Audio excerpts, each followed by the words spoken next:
திருப்பரங்குன்றம் சுப்பிரமணிய சுவாமி கோவிலில் பங்குனி பெருவிழா கடந்த 15ஆம் தேதி கொடியேற்றத்துடன் தொடங்கியது. தினமும் சுவாமி காலையிலும் மாலையிலும் பல்வேறு வாகனங்களில் வீதி உலா வந்து அருள் பாலித்தனர்.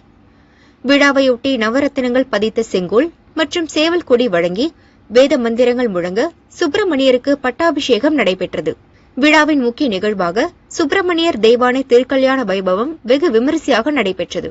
திருமணத்தை முன்னிட்டு மதுரையிலிருந்து பிரியா விடையுடன் சுந்தரேஸ்வரர், மீனாட்சியம்மன் சிறப்பு அலங்காரத்தில் எழுந்தருளினர். கோயில் 6 கால் மண்டபத்தில் சுப்பிரமணியர் தெய்வானை சிறப்பு அலங்காரத்தில் காட்சியளித்தனர். மீனாட்சியம்மன், சுந்தரேஸ்வரர், பிரியா விடை முன்னிலையில் 12:50 மணிக்கு திருக்கல்யாணம் நடைபெற்றது. ஆயிரக்கணக்கான பக்தர்கள் பங்கேற்று தரிசனம் செய்தனர். பெண்கள் தங்களின் தாலி கயிறை புதிதாக மாற்றிக்கொண்டனர். அன்னதானம் வழங்கப்பட்டது.